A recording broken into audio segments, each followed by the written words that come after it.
All right, everyone, we're back finally.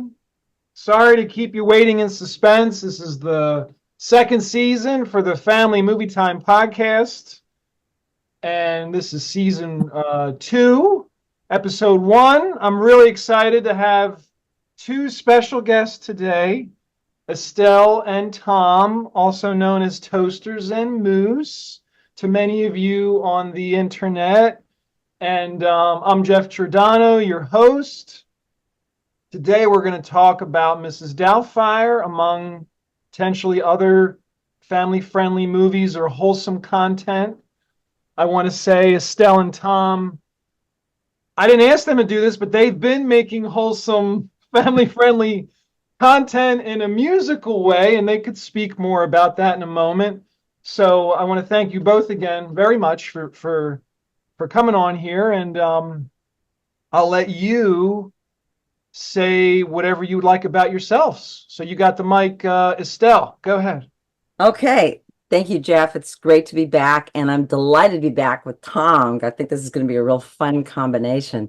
Um, I am the Toasters half of Toasters and Moose from the movie 14 years ago, a mockumentary, Chickens in the Shadows. We've been on social media once the Taste the Biscuit went viral a couple of years ago.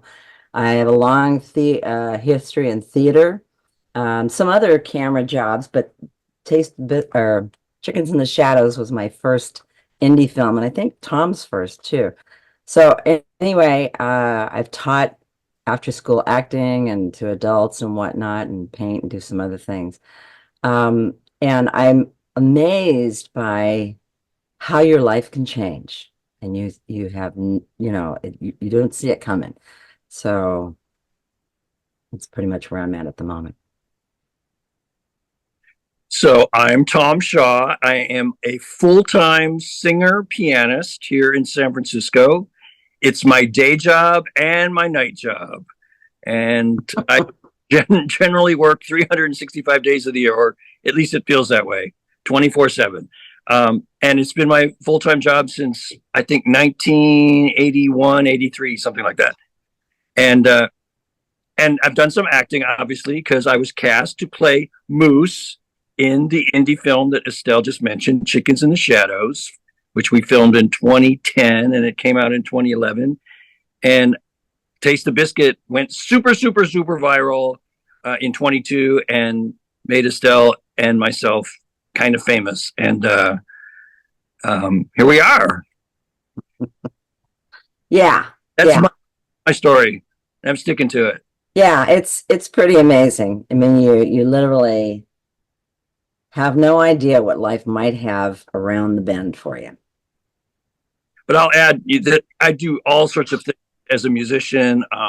I entertain during the day at retirement communities and sing and play for the folks. And I also do a lot of theater.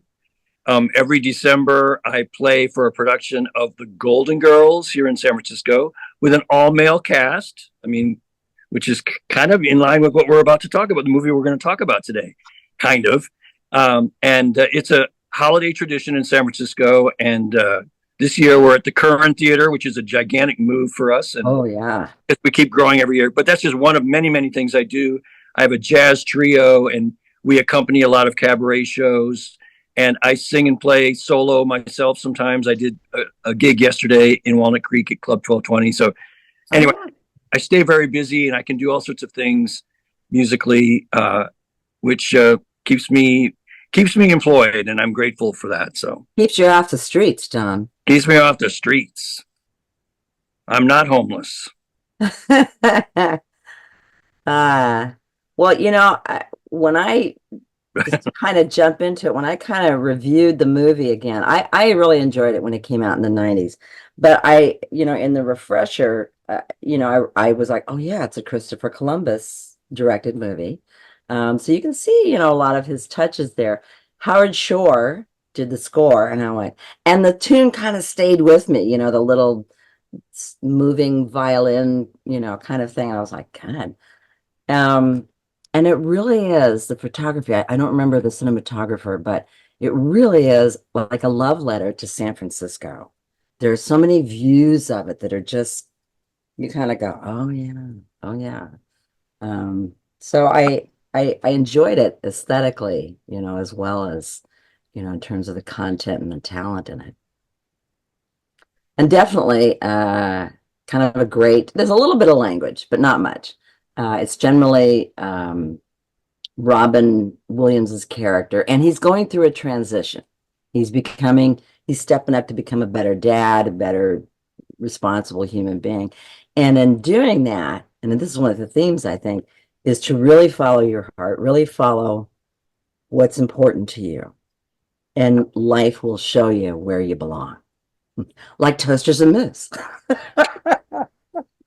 Wow. But he gets that show, and you just watch these things kind of conspire to a more ideal outcome, which can actually happen in life. This What is do you think? kind of unrelated to what you just said, Estelle, but this morning I woke up because I watched the movie last night. I'd seen it before. In fact, I watched it earlier this year, I think, with my partner, and Oh, I'd seen it since it had been released. I woke up this morning and I thought, oh my God, I should take the bus over to the Mrs. Doubtfire house and get a picture of myself out in front. I mean, I was trying to figure out how can I do the podcast in front of the house, or toasters and moose should be in front of the. I mean, it was all these grandiose ideas, and I didn't really have time to do it. But I live right off of Fillmore Street, and the 22 bus, the 22 Fillmore, we call it, is the bus that Mrs. Doubtfire would take, to go home at night. And so I could have just grabbed that bus outside my door, and I could have been there. wow. And I might still do that, actually.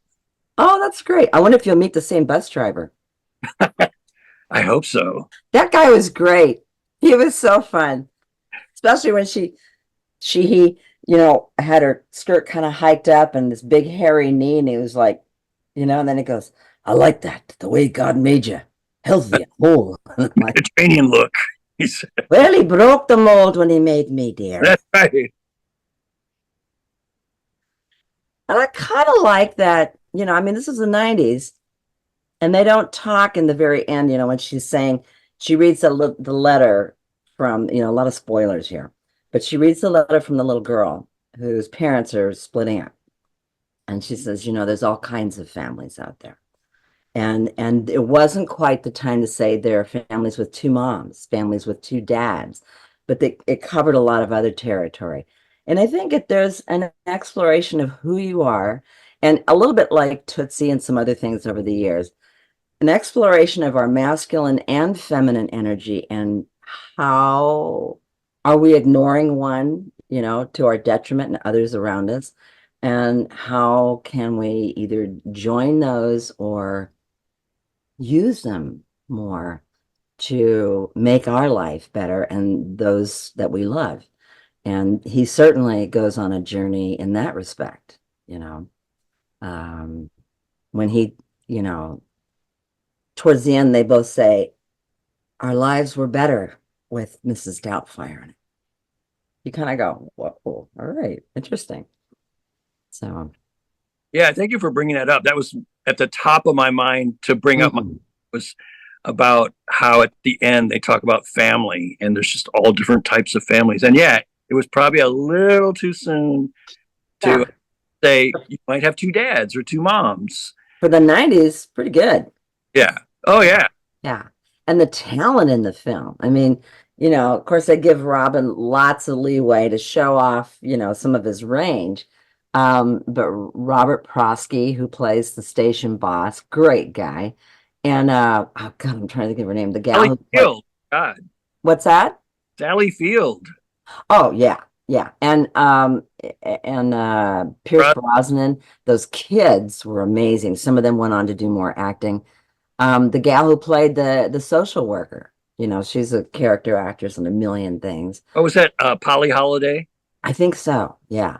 And even a former, I don't know if you guys have heard of or remember KSAN back when it was a rock station in the 70s, but there was a DJ on there, Terry, ooh, I can't remember his name. But anyway, he played one of the guys at the TV station. So it was, kind of an interesting Bay Area project in a number of ways, probably. I Oh, think. uh, Okay, Tom. the actor that played, let's see, Harvey. I never know how to pronounce it. Oh, Harvey Firestein. Firestein. I guess he was Robin Williams' brother in the movie. Yes, But yes. his partner, who was referred to Aunt, whatever that character's name, Aunt Jack. Aunt I Jack. had an Aunt Jack growing up. That's what's interesting. That My actor. mom had a theater friend named Roger who liked to wear big muumuus, and his partner was Jack. So they were Aunt Roger, actually, how did they, Aunt Roger and Uncle Jack.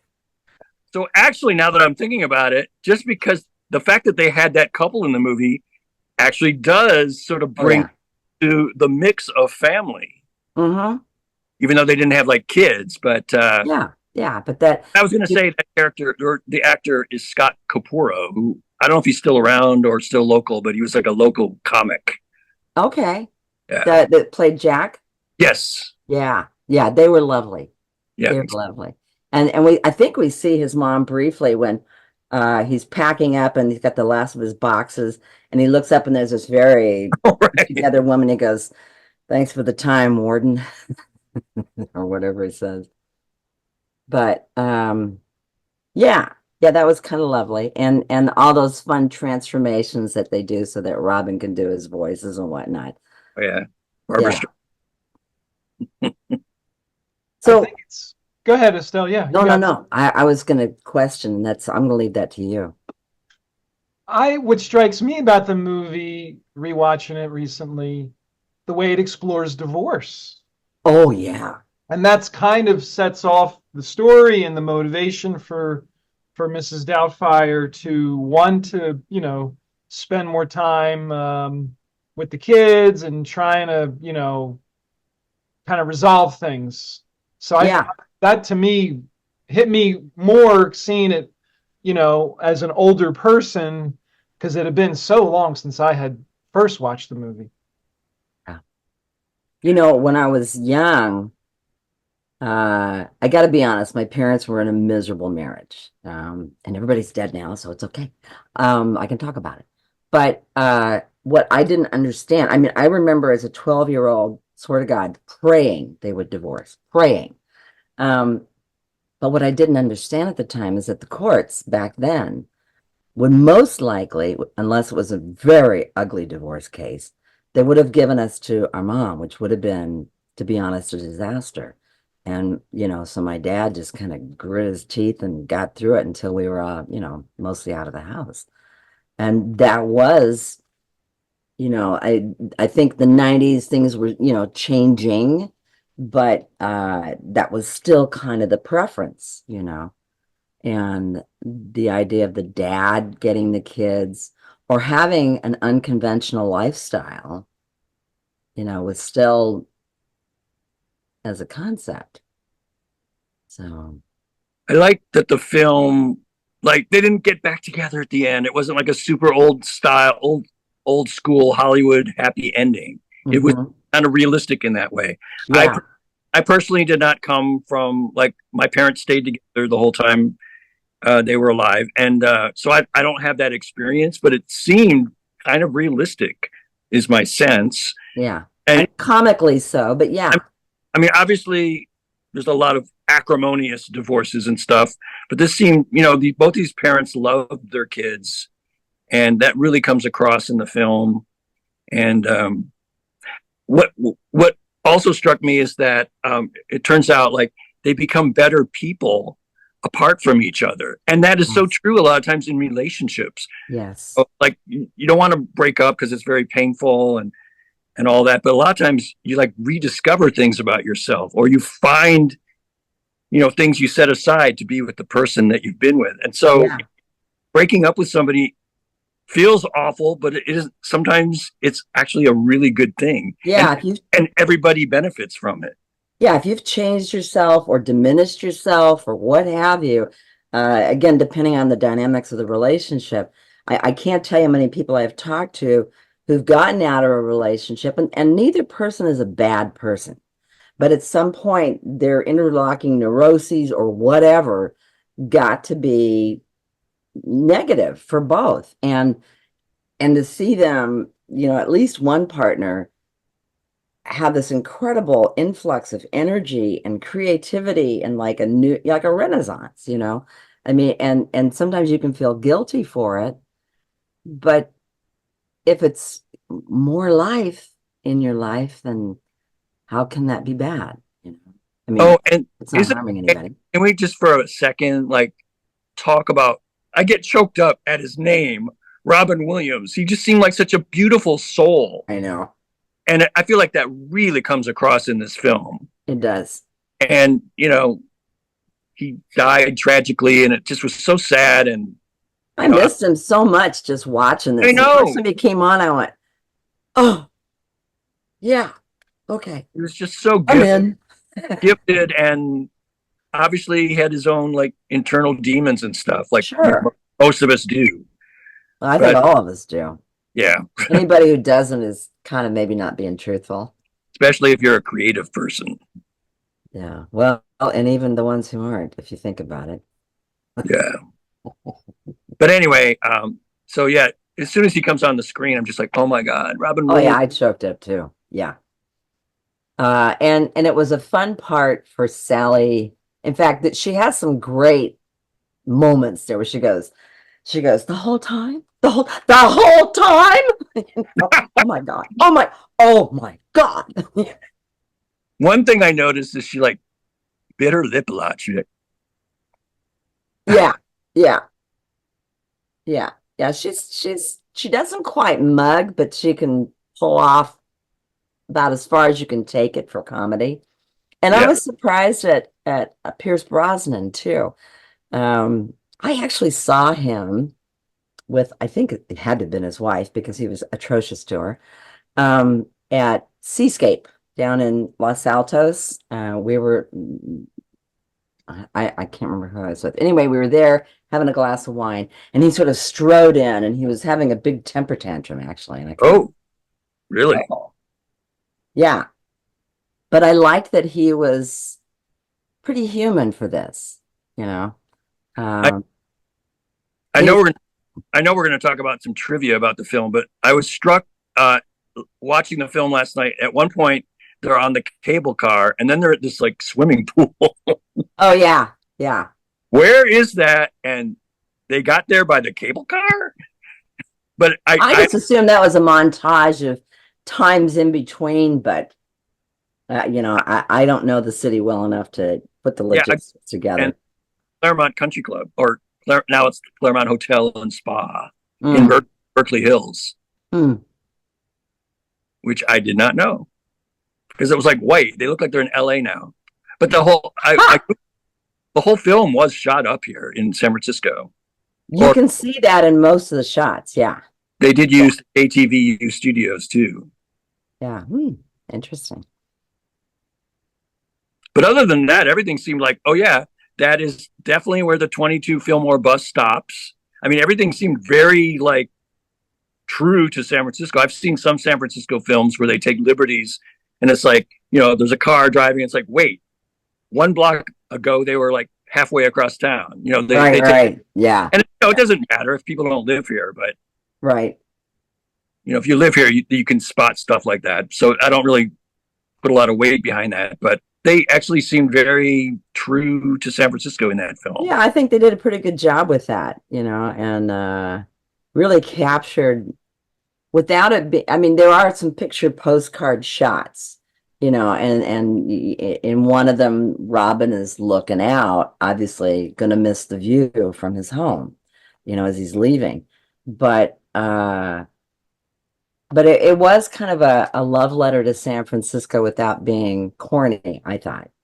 You see the charm of the city, Yeah, I felt like the movie was very, very heartfelt without being at all sappy. I mean, I was choked up a bunch of times. Yeah. And Howard and howling with laughter too. Oh yeah. And Howard Shore's music was so like subtly, it wasn't like super, super manipulative, but it did the job. But it was subtle. Yeah, I think he's really, I mean, I know he's gotten, and I'm not sure if he's still with us, to tell you the truth, but I know he's gotten a lot of acclaim. But I still find him, especially like things for like his score for a number of movies, but including the Lord of the Rings trilogy, an underrated, uh, composer for scores. Just, Did he work with Cronenberg, or am I making that up? I don't know. I don't I know. don't know. I don't Howard know his Shore, career. Howard Shore did work with Cronenberg, yes, and Scorsese. Wow. He's still with us. He's 77 now, Howard Shore. Wait, Ah, Yeah. great. I have we mentioned Sally Field. During the time of the filming, I could share some trivia that Sally was going through a divorce oh wow. Wow. while they were making the film.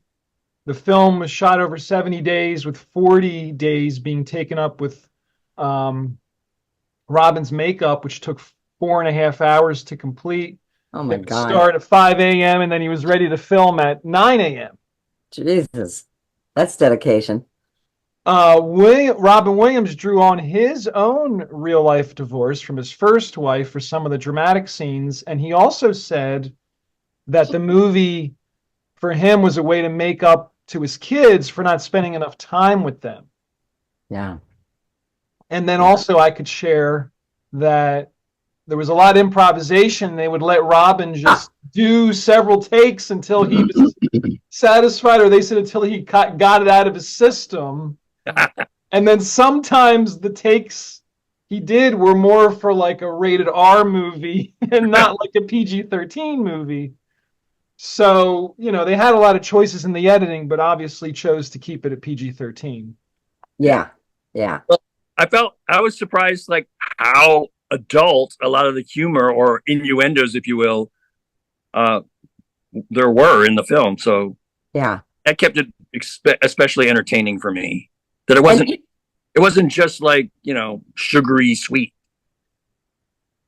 yeah, and I think as you said that, I remembered what he tells Robert Prosky a couple of times. He says, "Don't talk down to the kids. They're people. Talk to them as people."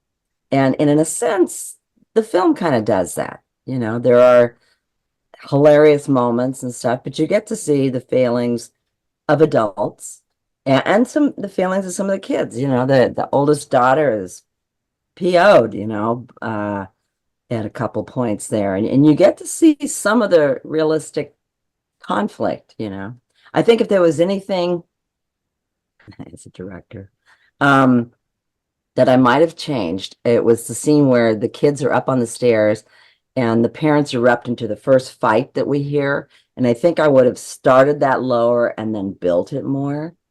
Because it sort of started at top volume.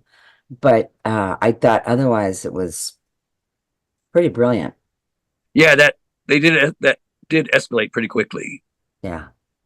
Yeah. Well, vocally, you just get tired if it's the same level the whole time. Oh, So, but so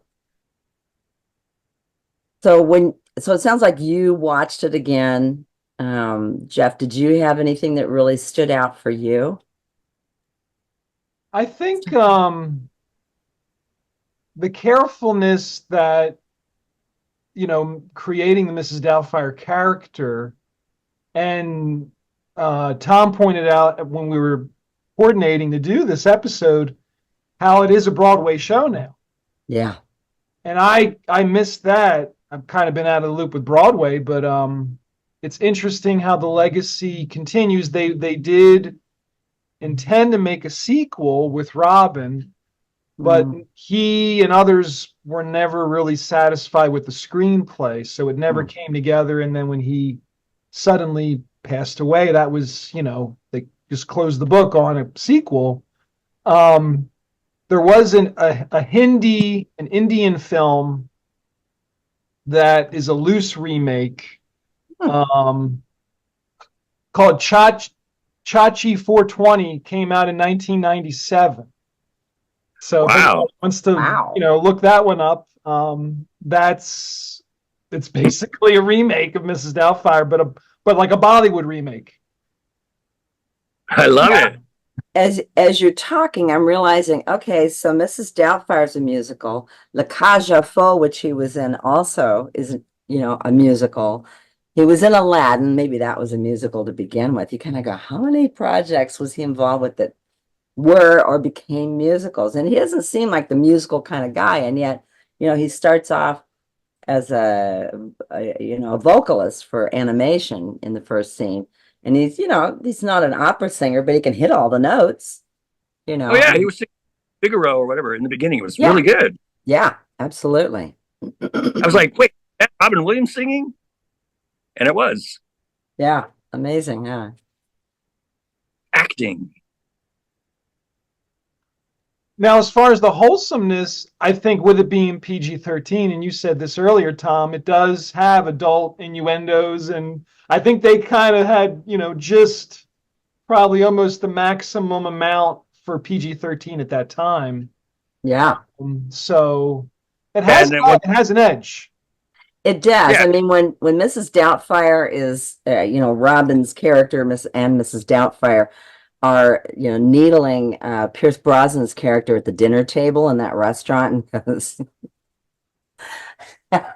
I mean, it's hovering on the line there, but it's still funny. And if the kids are young enough, they'd be like, most likely. or the scene where Sally Field is talking about, should I wear this red dress or this black dress? And then Mrs. Doubtfire's like, oh no, you have to wear this. And she ends up saying, I'm going to wear the black dress. And then Mrs. Doubtfire says, I'm going to get the frock out of here. Yeah, yeah. Or Robin's character confidentially tells Pierce Brosnan's character about her power tool in the bedroom. Right. Like, Ah, okay. it definitely rides the line. But I don't know. I did after school classes, acting classes for elementary kids for about 9 years. Recently stopped about a year ago. And we did plays for kids too. And one of the things I loved about the guy I was working for and the plays he wrote is that he had humor for everybody, including the adults. And now it might not write a controversial line, but there was stuff in there for everybody so that the parents didn't sit there and go, yeah, that's great. They were genuinely responding to the material. So, I think when something can hit without just being the lowest common denominator, can hit and resonate with all different types and ages. Like a lot of, Toasters and Moose. oh, exactly. I was going to say a lot of animated films pull that off too. Oh yeah. Yeah. Which is great, because then everybody has a good time watching it. Why not? Now, the music and the creativity that you both put out in the world could be considered wholesome. Is that a conscious choice, or is that just, are you more comfortable singing songs that don't have curse words or innuendos or adult kind of themes? Well, sometimes we'll get, we did Psycho Killer by Talking Heads recently, and that's pretty wonderful but ominous. And a bunch of people loved it, but I don't think, the parents were playing it for their kids necessarily. But it just sort of came out that way, I think. What do you think, Tom? Yeah, I mean, I've never really thought about like the songs that I choose to sing. Like, I don't know. I guess it's a conscious choice to, not be swearing in songs and stuff. But I mean, I have done it, but I don't know. I guess I'm just very like trained to be like professional, and I also to appeal to as many people as possible. I like that sort of modus operandi. And I mean, Taste the Biscuit, we've gotten a million comments for 14 years that it could be interpreted differently, and we just say it's open to interpretation.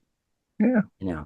So I mean, it kind of crosses lines, but I think, I mean, Vincent just writes these catchy songs, and I think that kind of spans generations, where you get an earworm that you just go, oh my God, I can't get this out of my head. We're talking about Vincent Gargiulo, of course, who wrote Yeah. Taste the Biscuit and created Toasters and Moose and the film Chickens in the Shadows. Yep. Yep. And has continued to create things. So we're waiting to see. We're both have small parts in a movie he shot last year. We're not playing Toasters or Moose. And he's still, I guess, editing that, but we're kind of interested to see if that'll come out sometime next year, I guess. And we don't have any scenes together, but Nope. No. Would you both one day want like the Toasters and Moose biopic in like 10 years or 20 years? would we? Can you run that by me again? Would you approve if like actors played as you in the Toasters and Moose biopic? Sure, why not? Yeah. In fact, now I'm going, ooh, who would I do? Yeah, right. Is Meryl available? Is Jennifer Lawrence available? And in regards to like, if you can think about when you were young people or kids growing up, were there films that you watched as a kid that had an impact on you for probably for better, or you could mention for worse? Were there like what comes to mind that you were moved by or that it had some kind of effect? Well, you and I discussed The Miracle Worker earlier, and I was young when I saw that. Those were both roles I wanted to play as I got older. And I really enjoyed that. I loved, but was traumatized by Bambi and Old Yeller. And I was terrified by Darby O'Gill and the Little People. I didn't realize Sean Connery was in it, but that Banshee scared the living daylights out of me for a couple of years. I was like 3 or 5 or something when I saw it, and I was like, oh. But I was thinking when you mentioned earlier about I think there's a John Sayles movie. It's called The Secret of Rowan Inish. Now, I saw it as an adult, but it is a beautiful film, mysterious. It has some darkness to it, but it's about a family, and the little girl is the one who really leads this, a family rediscovering their magical roots, often an island off of Ireland, I believe. And it's, wow, what a story. I just love it. I've seen that one recently. I didn't see it as a kid, Secret of Ronan-ish, but I enjoyed it as an adult. I think that's a cool, like, art house, family friendly movie. Absolutely. Yeah. Kind of one of a kind. Any that you like, Tom? Oh, well, I was gonna say, I often think, or sometimes people, on Twitter or social media, they go, what was the first movie you ever saw as a kid? Or, the first movie you remember seeing? And what comes to mind for me is The Time Machine. Oh, yeah. Rod Taylor. I think it was a double bill of Time Machine and this other movie, The Three Stooges and Snow White. We starred Carol Haney, who was like a skater at the time. She was a dancer. Okay, this was like, yeah. In fact, my dance teacher worked with her. She was a choreographer. I think she worked with Fosse, if I remember correctly. I'm not sure if I have the name right. Or it might be Carol Haney. It might have been, I don't know. But I remember hearing she was like a skater or something at the time. Go ahead. Sorry, love. But I like to say that I went to the movies every Saturday afternoon. I mean, it sounds really cliche, and it probably, in reality, probably wasn't every Saturday, but it feels like I went to the movies every Saturday and saw a double feature, and usually it was monster movies. I loved monster movies. Like, they didn't really scare me. It takes a lot to scare me, like in a horror movie. I watch horror movies sometimes and, hoping to be scared, and generally I'm not. But I loved monster movies. And there was this actress, Beverly Garland, and she was in a lot of monster movies, and she'd be screaming, and she kind of reminded me of my mom. And so when she'd be running from the monster screaming, I'm like, oh my God, it did scare me a little bit, because it was like, oh my God, it's almost like they're going after my mom. Wow. I really love Barbara Steele. I don't know if you guys know this. She was kind of the queen of the B movies, because we went to the drive-ins just about every weekend, sometimes twice a weekend. And we saw, among other things, lots of Seven Arts Hammer films with Christopher Lee, Peter Cushing, Vincent Price. And so, it was, I mean, what a genre, it was really something. Um, I'm sorry to be moving around, but my phone is like on 3%. I'm gonna like plug it in. yeah, definitely. I also wanted to talk about, because you asked about movies that maybe uh, had a negative impact, and there was a movie I saw. It was probably new. It was probably sorry. I'm sorry about this. Got to do what you got to do, hon. Yeah, it was probably new when we saw it at the drive-in. It was called The Children's Hour Oh, yeah. with Shirley MacLaine and Audrey Hepburn, Hmm. and they were. Sorry about this. This is like a sci-fi episode with you, Tom. So anyway, they played school teachers in this, like, I guess, small town, and they lived in this little schoolhouse. And this girl starts a rumor about the two of them that, essentially saying that they were lovers. Yeah. And it wasn't true. But Shirley MacLaine at the end of the film admits that she does have those feelings for Audrey Hepburn, but then she like commits suicide. Of course. And that devastated me because I'm gay. Right. And that impacted me in a horrible, horrible way.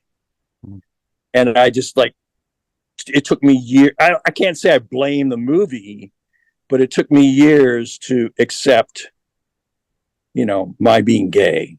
I thought it was, bad and all this stuff. So that movie really impacted me as a little kid, much more than monster movies or Psycho or The Birds. Yeah, because that really hit home for me. So yeah, understandable. Thanks for sharing that, Tom. Sure. Sorry about the phone thing, but I think I got it situated now. Looks good. Looks good. It was worth the shakiness for your story. Estelle, you mentioned one last time we spoke. Is it Warriors of Virtue? Oh my God. Can you talk about that one again? Yeah, I want to say, I'm not sure what decade that was. I want to say 80s, maybe 90s. Warriors of Virtue, and I want to say it came out of Australia. I'm not sure. But I do know that at least one of the fast food companies here had, I want to say McDonald's, I'm not sure, but they had little figures for Warriors of Virtue. It was a kid's film, and it was about a disabled kid who, I don't know, had a leg brace or something. And, he couldn't run and walk and do all those things, but he would look, and if I remember that correctly, he would look in the mirror and he was able to go into this other world where he had full capabilities, even some astounding capabilities. And there were these four or five kangaroos. They were all different color, big old kangaroos. And each of them they had a different quality, like bravery or cleverness or, and they were warriors of virtue, and they accepted him in part of their fight against, I think it was Angus McFadden, who plays of an intriguing, complex villain in this. So that was kind of cool. And I remember watching this in the theaters on my own, 80s or 90s, and I just fell in love with it. And I loved how the kid has to face reality, in this world, in this existence, this is what he's dealing with. But he can still have courage inside. He can still, not be a doormat, and he can make a life. And with qualities that are important to you, courage, honesty, compassion, things like that, you can have a rich inner and outer life. And I thought that was marvelous. And I'm so glad you reminded me of that. I have to look for my little kangaroo. I still have to watch it, but it's on my list for films to watch. Warriors. Yeah, I've never heard of that one. Yeah, it kind of came and went, but it was, I guess they thought it might be bigger at the time. There's sort of these cult favorites. I'd be interested to see, what how it does or how it's done over the years. But it had, I'm pretty sure it was McDonald's or one of them, but they had the kangaroos and I think the villain and something else, those little figurines. And I went back and watched it a couple of times after that. I just thought I think the fact that the disabled boy is empowered in a number of ways and able to distinguish between fantasy and reality and not have to give up either, but find a way to grow, you know, uh, with kind of the resources of both was, I thought, kind of a really neat treatment. That's powerful. And it came out in 1997, another 90s movie. Yes. Yes. I don't know who directed it like that, but Ronnie Yu. Wow.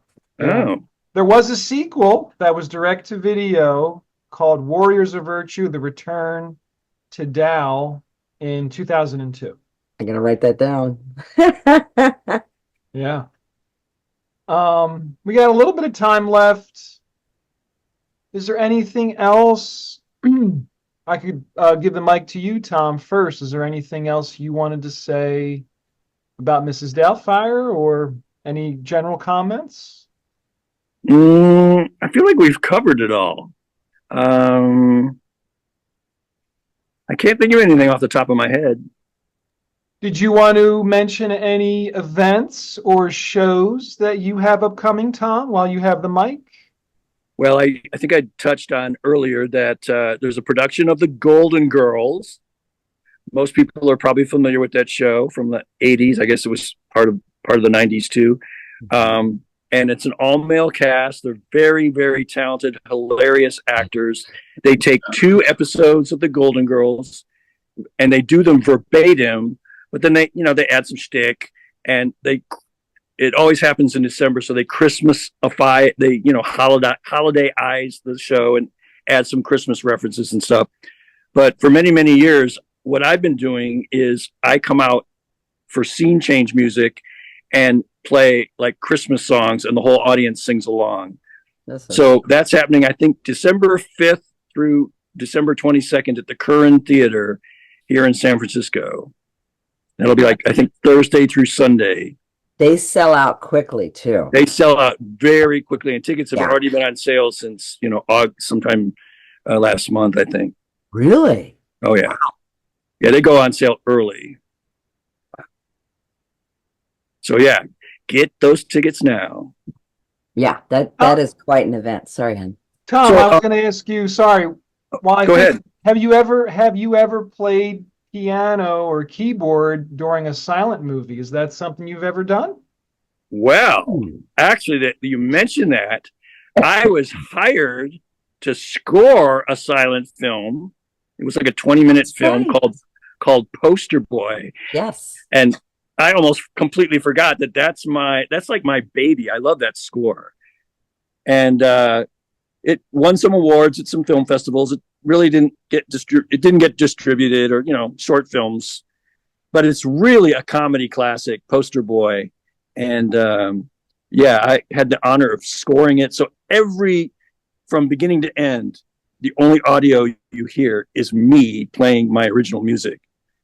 They did edit it down a little bit so it would be more considered a short film. I think they edited it to like 14 minutes. Probably for film festivals, I bet. Yeah, exactly. Yeah. But I've never played like at a movie theater for a silent film, but I'm sure I could do it. But that was really a treat, writing that score. Poster Boy. Yeah. Hopefully it'll be fine someday or something. Yeah, I think it'd be cool if you were able to score some other films, Oh yeah, and I've done some, film work, writing pieces of music for indie short films. And there was a movie called, I want to say, The Last Smile, that won some awards at film festival.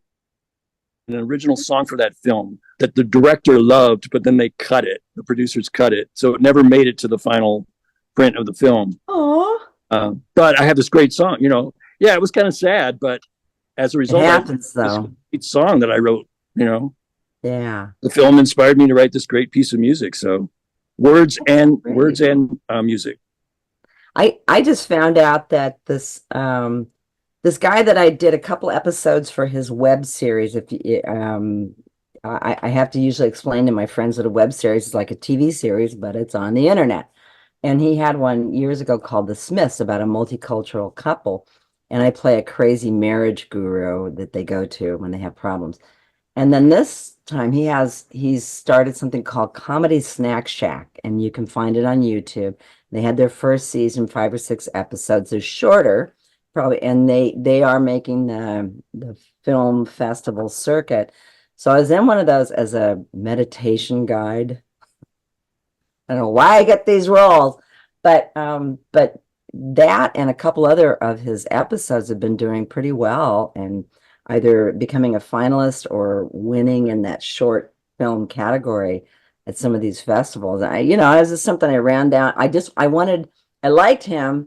The script was funny, and I wanted an LA credit on my resume. So I ran down there and did it. And, it's been kind of amazing to see it doing well. So, and he's such a sweetheart. I'm really, really happy for him, but it's That's so interesting. cool. Yeah. Estelle, did you have any events that you want to mention or any other Well, thoughts? uh, Wait, aren't you going to Nevada? I am in October. It turns out that Tom, busy man that he has gigs that weekend. And so around October 19th, 20th, 21st, we've been invited to, I think it's called Goldwell. It's the 40th anniversary of this 3-day arts festival. And 40 years ago, they were already getting sculptures from Belgian artists and whatnot. So a lot of art from around the world is there, and they have performers. So Vincent is stepping in as Tom, as Moose. And so I can't wait to see how that turns out. But he also suggested his band, Vincent, VGNP, Vincent Gargiulo National Park. So they too are playing a set. So I'm riding in the van with the band. We're going to perform late Saturday and apparently come back Sunday. So Woo! I'm interested. It's in Nevada, just over the border. It's on the eastern side of Death Valley, and it's a little ghost town called Rhyolite. And then there's a populated town close by where we'll be staying called Beatty, like Warren Beatty. So I'm kind of interested to see what that's like because I thought, oh, it's out in the desert. Who goes? Apparently, it's very well attended. So that's Yeah, what I kind of. I'll be playing a show in San Francisco, City 5, and Audacity is obviously this is the 5th installment. It's a political parody musical that a local person puts together. Laura Esserman. She's a well-known, world-renowned breast surgeon who's also a singer and writes these like crazy parody lyrics to like show tunes and puts together these political parody shows called Audacity. So that's what I'm doing Oh, that weekend. It's kind of a big deal. So that sounds unfortunately, wonderful. I won't be there with you, but I'm sure Vincent will be interesting as Moose. I'm like, I got to see how this plays out. So we'll try to get it recorded so that Oh you yeah, can see it too. Because I'm like, wow. I mean, if he was a step in for me, that'd be pretty wild too. And I'll say Chickens in the Shadows, the 2010 movie, is on YouTube if anybody wants to see it. I do recommend it. It's an hour long. It's an hour of your life that you'll be glad that you spent it on the movie. It is very funny. Tom and Estelle are awesome in the movie. And I find that movie very heartfelt. A friend of mine, Yeah. even before 2022, she was like, Jeff, this is like one of the best movies in recent years made. And then when Taste the Biscuit went, wow, she was like, I told you this movie was still like people are still catching up to it, and it's Yes. still making the rounds. So never forget when she said that. She was right. Yeah. yeah. There's People people still to this day are like, wait, there's a movie? Yeah. Yeah. Or, they've heard so many different iterations of Taste the Biscuit that some people have actually never seen the original, Taste the Biscuit in the thrift shop. So like, wait, what? What's this all about? Yeah. Yeah. And I think people who see it are kind of astonished. And I think, it did take a while to find its audience. It might have been a little ahead of its time, whatever. But the humor is dry. And you have two flawed but earnest, people and performers.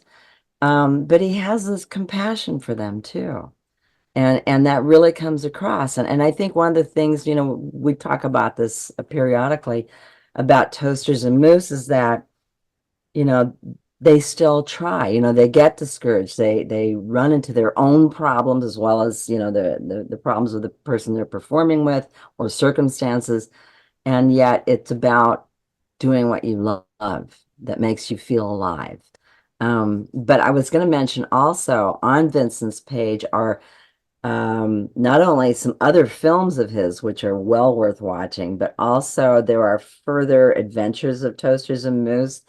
So there are some other videos there that are also a lot of fun if you end up checking out his page. And you were all in Arkansas not too long ago, right? For another performance in another Goodwill. Twice. We went Twice? there in May and then we went there in June. And that was an amazing experience. I had no idea what to expect, but the gal who organized that was just, she's a musician and singer, and she is kind of like the creative side of Goodwill, Arkansas, and she had a great team, and they treated us wonderfully, and we worked hard. She pretty much scheduled us from 9 a.m. to 9 p.m. But boy, did we get a lot done. Yeah, after all these years, like, we were all sort of like, when's KFC gonna like contact us to do a commercial or something? Like, it never, I don't know about you, Estelle, but it never crossed my mind once Yeah. that we should be in a Goodwill commercial. And then out of the blue, Shannon in Arkansas contacts us, and it's like, oh my God, this is brilliant. Yeah, she actually requested a cameo for one of her team members who had gone off to another job for about a year, I think, and then was coming back to the company. And so it was a welcome back video. But then she said, I have a business proposition. I thought, So we referred her to Vincent, and she was legit and she was into it. And boy, that team did their work. They were great. And it was so much fun. Oh my gosh. Yeah. A total blast. Yeah. In fact, I think it's been a blast talking to you both today. Likewise. I'll let you go shortly. I don't want to keep you too long. What did you just get, Estelle? Is that the poster? Yeah. Oh, wow. Awesome. Yeah. Little it's Rock. Signed by Tom. No, it's signed by me. It's signed by both of us. Anyway. Yeah. Thank you again for being on here and talking about the movie, sharing a lot about your lives. I hope people find this conversation inspiring, whether they're a musician or not an artist, just a fan. I'll be back soon for episode 2. Great. So yeah, thank you guys. Thanks for having us. Thank you both again. Yeah. It's been a pleasure.